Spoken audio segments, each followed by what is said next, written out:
The gathering on the neutral world of Jarum 6 was meant to be a pinnacle of diplomacy, an opportunity for the galaxy's greatest minds to come together and secure a lasting peace.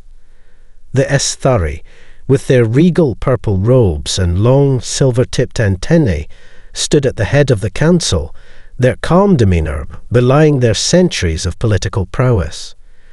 Jorix, their ambassador, was a master of negotiation, his smooth voice always finding the right words to navigate delicate situations. Yet today, he found himself unable to mask his disdain. "We are gathered to discuss a matter of great importance," Jorix said, his voice echoing off the polished marble of the council hall. His words were diplomatic, but his thoughts lingered elsewhere. He had no patience for the humans, or, more specifically, for their constant, brash interference in galactic affairs. They were growing too powerful too quickly, expanding into territories they didn't understand, grasping for influence in ways that threatened the delicate balance of the galaxy. At the far end of the table, sitting with unshakable confidence, was Captain Natalie Nate Rivers, one of the youngest and most famous officers in the United Earth Forces. Her reputation had already spread across the stars. A merciless tactician with an uncanny ability to turn the tide of any conflict. Rivers was a decorated hero, an unflinching symbol of human resilience, and it was precisely that resilience that infuriated the Esthara. Rivers sat with her arms crossed, eyes locked on Jorix as the ambassador continued his speech. Her short-cropped hair, dark and unassuming, did little to hide the steely determination in her posture. She wasn't here to play games. Jorix paused, letting his gaze sweep the room. The Esthari had always prided themselves on being the voices of reason in the galaxy, the ones who could broker peace, even among the fiercest of adversaries. "The humans, I'm afraid, have no place in these negotiations," he continued, his antennae twitching slightly. "Their world is one of chaos, a death world, full of bloodshed and primitive violence. They bring nothing but disruption wherever they go." The words were sharp, but Rivers didn't flinch. "Funny, Ambassador," she said coolly, leaning forward. "Last time I checked, we were the ones saving your collective ass from the Tarath raiders." A tense silence fell over the room. Jorix's eyes narrowed, but before he could respond, the doors to the council chamber hissed open. The air around them shifted with the unmistakable hum of an incoming transmission, a warning from the Galactic Council. The screen flickered to life, revealing the face of a nervous Esthari officer. "Ambassador Jorix," the officer's voice crackled. "We have a situation. The Reichs, they've launched a full-scale assault on Sithar." The room fell deathly silent. Jorix's heart skipped a beat. Not now. Not this. He turned to Rivers, his mind racing. "It seems you may have a place after all, Captain." This sets the stage for the political dynamics, establishing the tension between Jorix's views of humans and Rivers' pragmatic approach, while dropping a serious bombshell: an impending attack on this Esthari homeworld. The stakes are rising, and the characters are beginning to collide. Let me know if you need anything adjusted, or if you'd like to continue from here. The transmission flickered and stuttered, but the gravity of the message was undeniable. Jorix's antennae twitched with unease as the officer's face froze in a look of disbelief. "Ambassador Jorix," the officer repeated, his voice shaky. "The Reichs, the Tarath, they've struck our outer defences. We are holding, but barely. They've breached the system's outer ring. The reinforcements we were expecting." The transmission cut out before he could finish. Jorix's face hardened. For all their technological superiority, the Esthari had never been prepared for this kind of assault. "We need to mobilize the fleet immediately," Jorix said, standing abruptly. I'll contact the High Council to authorize full defense measures." Captain Rivers, still seated, let the tension in the room settle for a moment before speaking. "With all due respect, Ambassador," she said, her voice measured but firm, "it's not your fleet you need. Not anymore." Jorix shot her a glare, his upper lip curling in restrained contempt. "I'm well aware of your human capabilities, Captain," he said, his voice dripping with the kind of insincerity only millennia of diplomacy could cultivate. "But this is our home, our people. We do not require your barbaric methods to solve our problems." River's lips curled into a thin smile, her eyes never leaving his. "You'll need more than methods.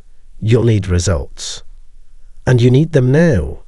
She stood, unhurriedly, her boots clicking against the polished floor. "My ships are already en route to your borders. They're yours for the taking." The room fell silent as Jorix's mind raced. It wasn't just the Rix and the Tarath, their enemies. There were rumors of other factions poised to take advantage of the chaos, waiting for the Esthari to falter. But the real issue was the attack itself. This wasn't a simple raid. It was a coordinated offensive, meticulously planned and devastatingly effective. No one had seen it coming, and their response was sluggish at best. Jorix turned back to the officer on the screen, who had returned with a more urgent message. "Ambassador, the Rix are advancing deeper into the system. We need reinforcements now, or we risk losing Star itself." The weight of the situation hit Jorix like a cold wind. This was no longer a diplomatic incident, it was war. He turned to Rivers, his voice clipped. "What do you suggest, Captain?" Rivers didn't hesitate. "I suggest you let me lead. I know the Rakes, and I know the Tarath, and right now you need someone who isn't afraid to break the rules." Jorix's jaw tightened. Every instinct screamed at him to reject the offer, but he knew better than to argue when the fate of his people hung in the balance. "Very well, but you will follow our command. No unsanctioned actions." Rivers met his gaze with a cool smile. "Of course, Ambassador, whatever you say." This continuation builds upon the urgency of the invasion, deepening the conflict between the Esthari and the humans while setting up the uneasy partnership that will come to define the story. The scene ends on a tense note, with Jorix reluctantly agreeing to human assistance, despite his earlier resistance. "Let me know if you want to keep going from here, or adjust anything." The Esthari fleet, a complex network of sleek ships designed for diplomacy and deterrence, was barely holding its ground. Its ships were fast, technologically advanced, but unprepared for the brutal, direct assault the Rakes and Tarath were now unleashing. In the far reaches of this Esthari system, the war was already a bloodbath, with alien invaders carving through defense lines with ruthless precision. Jorix stood at the central command station aboard the flagship Vilathar, his thoughts tangled in disbelief. The first wave of enemy forces had pierced through their defensive grid in less than 20 minutes.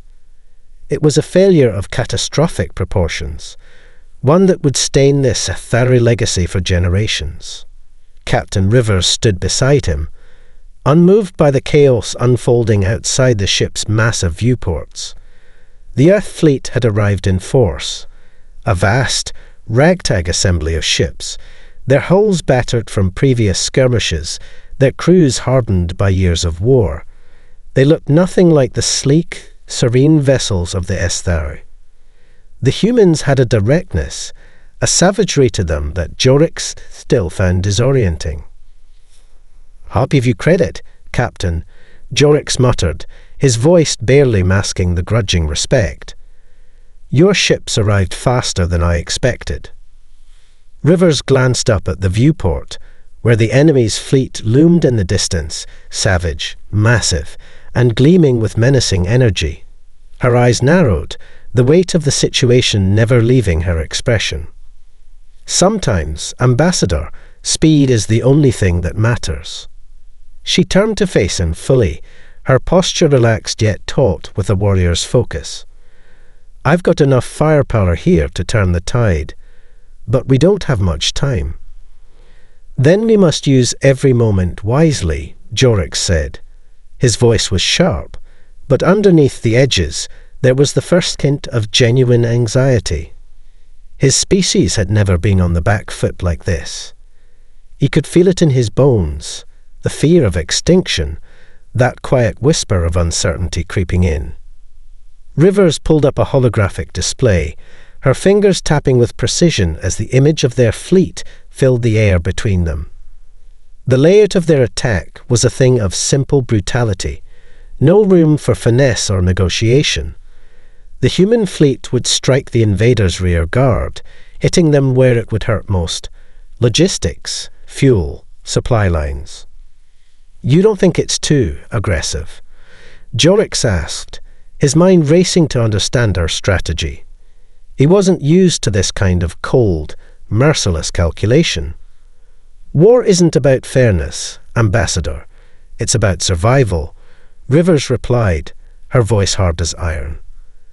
"And you're not fighting a diplomatic enemy anymore." Jorix let the words sink in. He knew they were right, but it stung all the same. The Esthari had built their entire empire on the belief that conflict could always be avoided through the right words. But here now, in the face of imminent destruction, words were meaningless. "You have command," Jorix finally said, his voice betraying a reluctant acceptance.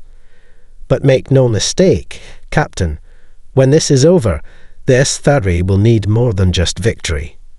We'll need an understanding." Rivers met his gaze with a faint smile. "We'll talk about that after we win. Right now, let's just keep your people alive."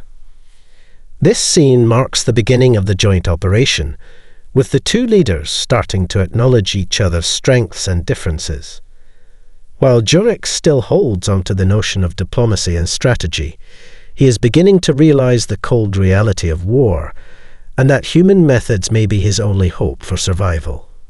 Let me know if you'd like to continue from here. The dark void of space was illuminated by the harsh glow of weapons fire. Rivers stood at the command console of the USS Valiant, her eyes fixed on the tactical display. She could see the Esthari fleet, already in retreat, barely holding on as Rick's warships bore down on them, their enormous guns charging for another volley.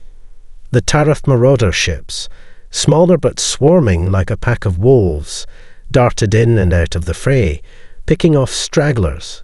It was chaos. Rivers' fingers flew over the interface. "Lock on their engines," she ordered, her voice calm, a sharp contrast to the raging battle outside. "And prepare to fire on my mark."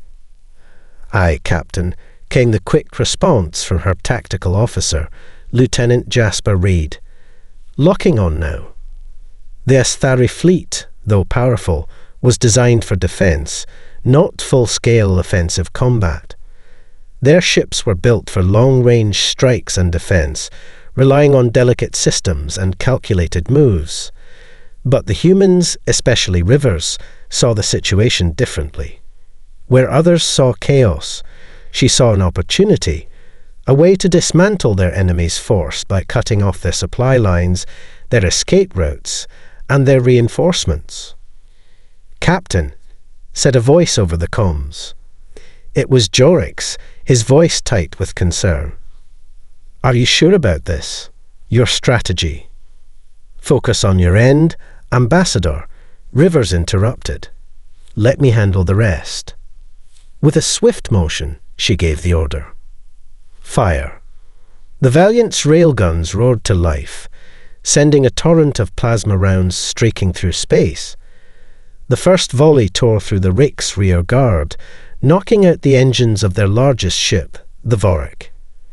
It listed to the side as its thrusters exploded, drifting helplessly into the path of its comrades. The second volley took out the Taroth's flanking ships, sending debris scattering into the void.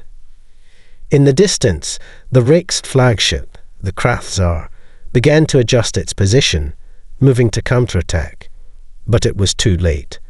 The Valiant's sister ships, the Warhawk and the Revenant, followed in lockstep, launching coordinated strikes on the Rake's flanks.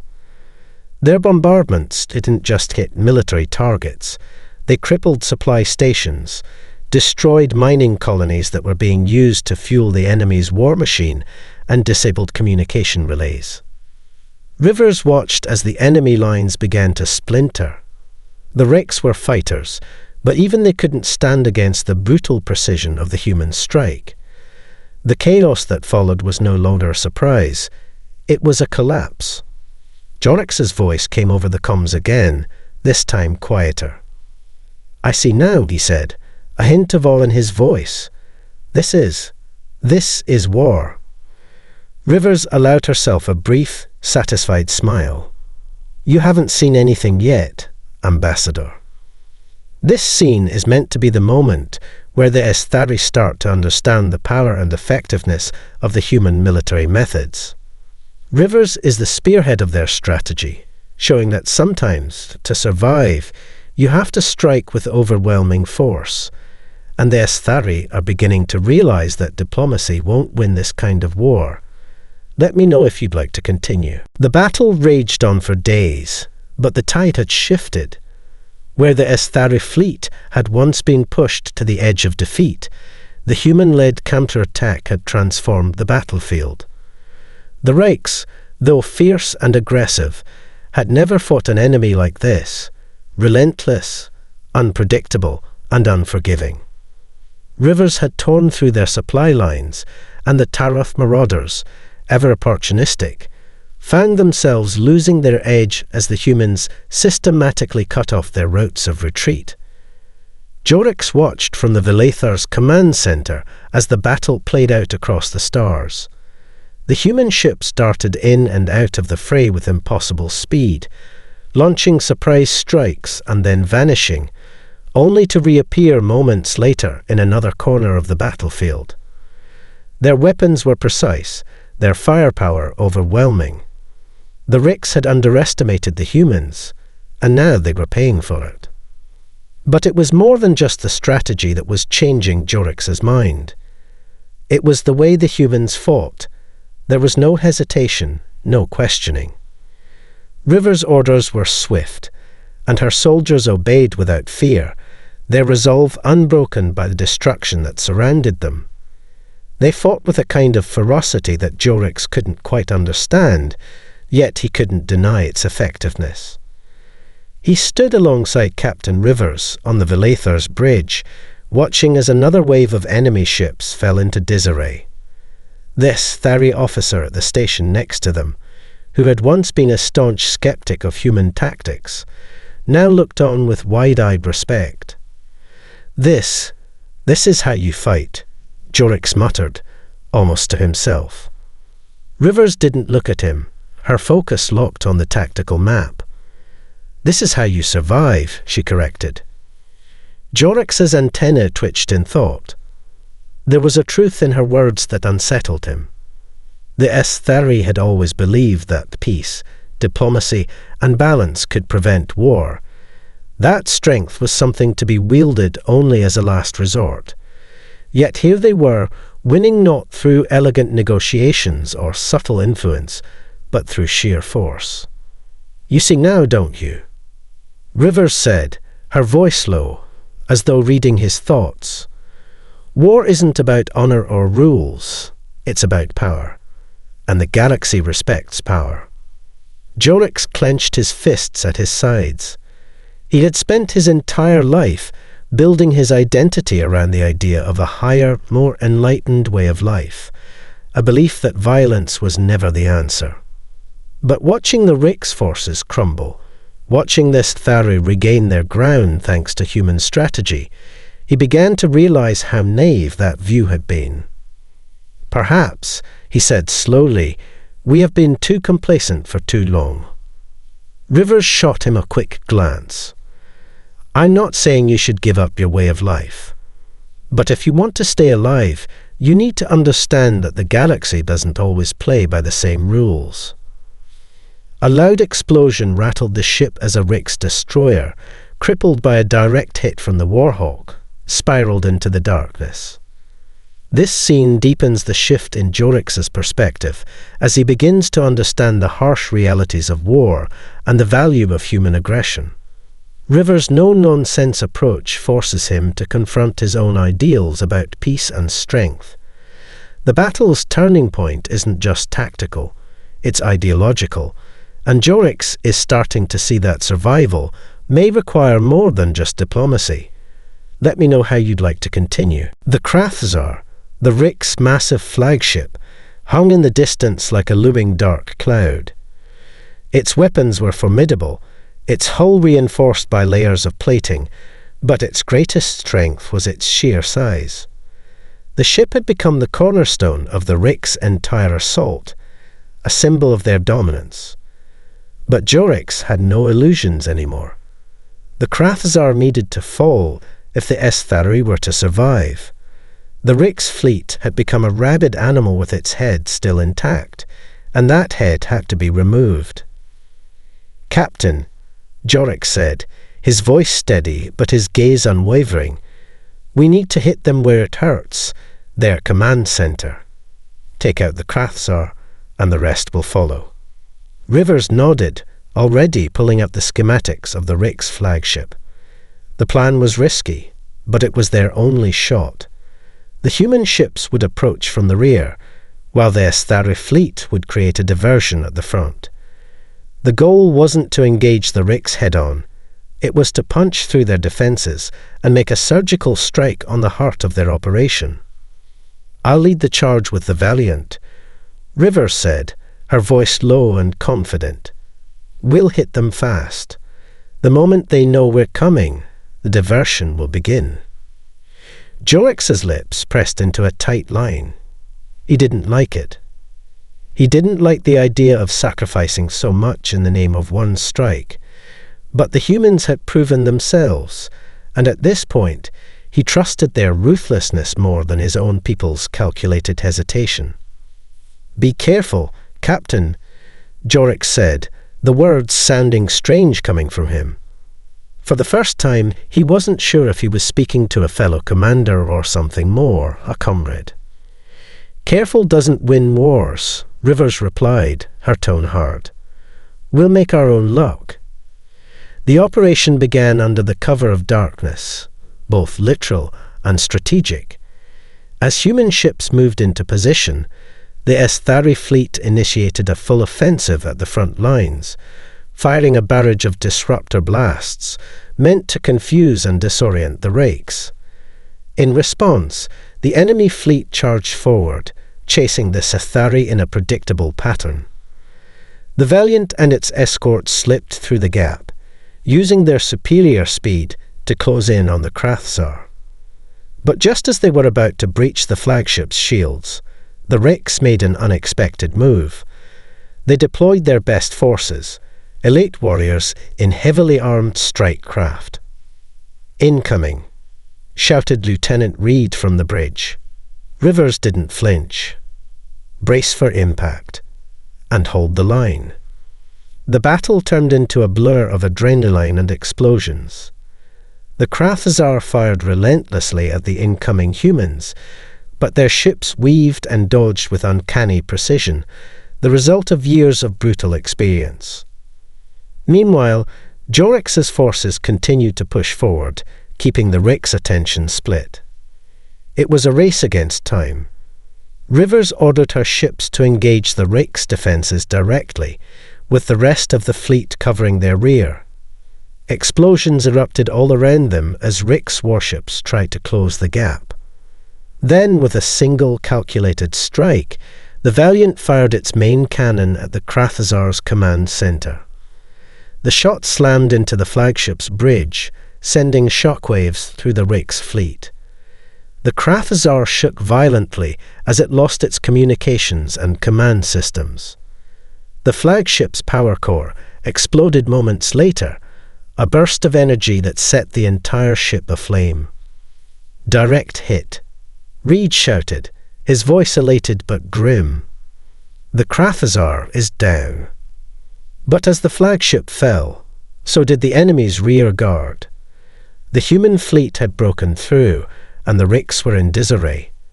Yet, even in victory, Rivers felt the weight of the cost. "We've won," she said, her voice quiet, but not without sacrifice. Jorix's voice came over the comms, calm but strained. "This victory, it comes at a price, Captain." Rivers looked at the tactical display, where the aftermath of the battle was unfolding. The Ricks had lost their command ship, but the debris field around them was vast, the wreckage of both sides scattered across the void. The humans had taken significant losses. The Esthari fleet had taken significant losses. It had been a victory, but it was a hollow one, a bitter reminder of the destruction war inevitably brings.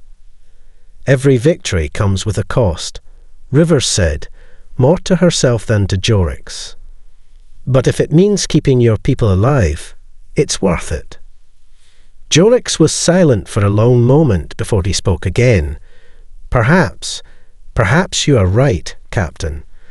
This war has taught me that survival is the only truth."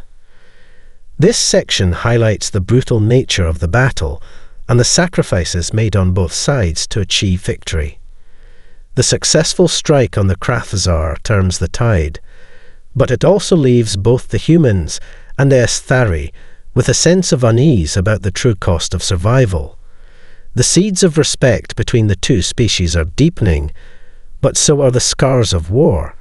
Let me know what you think, or if you'd like to continue. The debris from the Krathazar scattered in the dark expanse of space, the twisted remains of the once mighty flagship drifting slowly in the wake of its destruction.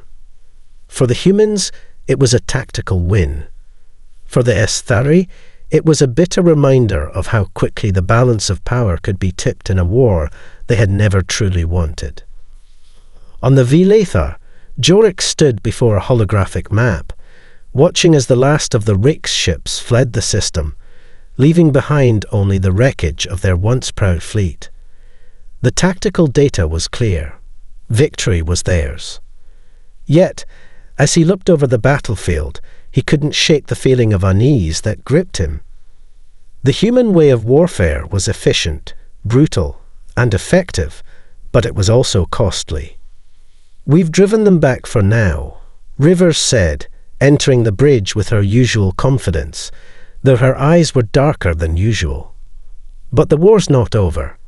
We've just put a dent in their forces. We need to plan our next move."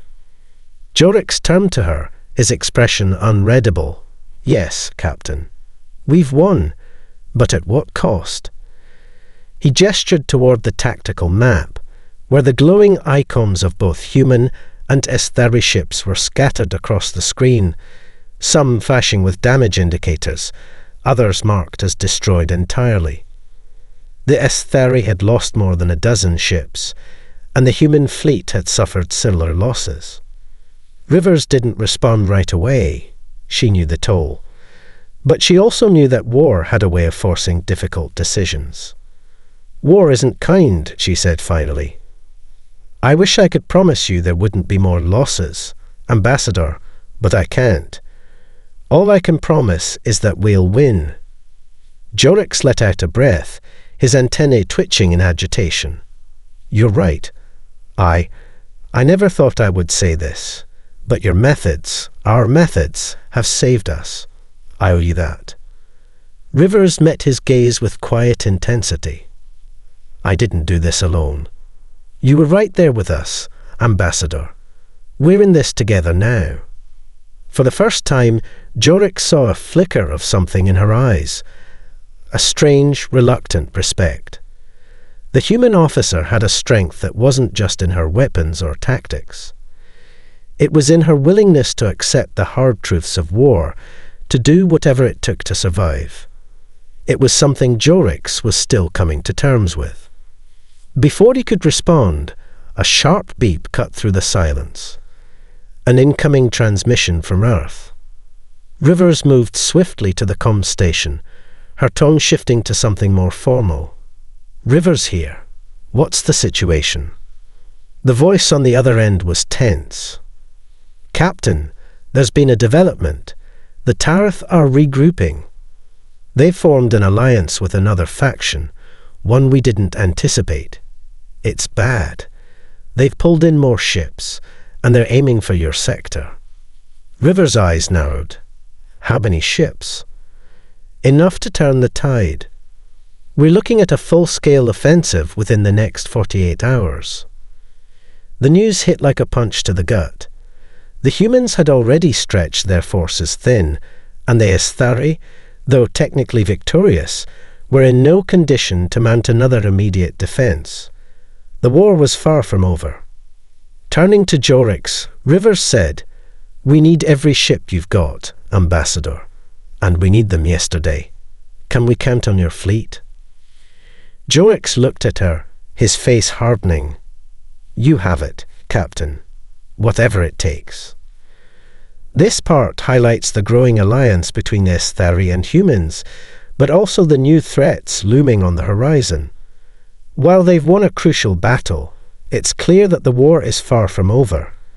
The uneasy reality of the sacrifices made and the new challenge ahead sets up the next phase of the conflict. Let me know how you'd like to proceed. The briefing room aboard the Vilathar was tense. The air was thick with the weight of their situation. The previous day's victories felt like distant echoes now, replaced by the urgent reality of the new threat bearing down on them. Jorix stood at the head of the table, staring at the tactical map projected in the center of the room. The humans had mobilized their remaining forces, but the numbers weren't in their favor. The Tarath were bringing reinforcements, and the newly allied factions. An unexpected coalition of scavengers, mercenaries, and ruthless warlords had the resources to overwhelm them. Captain Rivers paced behind him, eyes scanning the map with sharp intensity. The silence was suffocating, punctuated only by the occasional hum of the ship's systems and the soft chatter of officers at their stations. "You've got a choice, Ambassador," Rivers said, her voice cutting through the quiet. "We can hold our position and face the full brunt of their attack, or we can strike first. Either way, we need to act now." Jorix hesitated, his mind racing. His people had never been known for aggression. For centuries, the Esthari had prided themselves on diplomacy, on striking when necessary but never out of malice. But now, as he looked at the data in front of him, he realized the harsh truth. Diplomacy wouldn't save them. Only action would. "We don't have the numbers to fight them directly," Jorix said, the weight of the decision pressing on him. "But we could hit their supply chain, destroy their reinforcements, before they can join the main force." Rivers nodded, her eyes narrowing. "That's the plan. If we cripple their logistics, we cripple their attack. We take out their supply convoys, their fuel stations, and their shipyards. Without those, they won't be able to maintain their forces." Jorix's thoughts flickered to his people, his fleet, his citizens, his world. The Esthari had never fought a war like this, but they had no choice now. They had to become something else. They had to become survivors. "I'll mobilize our ships," Jorix said, his voice steady. "But we will need full coordination. Your ships will lead the charge, Captain." Rivers met his gaze. "You've got it. We get them fast, we get them hard." The room buzzed with energy as the officers began preparing for the attack. But beneath it all, Jorix felt a lingering unease. It had crossed a line that could never be uncrossed. This third way of life was forever changed. The alliance with the humans, once born of necessity, was now their only hope. "Captain," Jorix's voice was softer now, almost thoughtful. "When this is over, what then?" Rivers paused, her eyes scanning the final preparations unfolding around them. "Then we rebuild," she said simply. "And we make sure the galaxy knows who we are."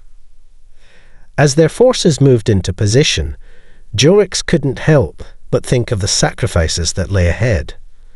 The Esthari would never return to the old ways.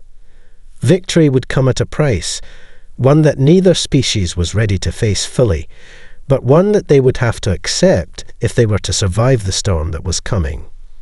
This final part brings the story to a head, with the Esthari and humans preparing for their last desperate assault. The uncertainty of what comes after the war looms, but the reality of survival takes precedence.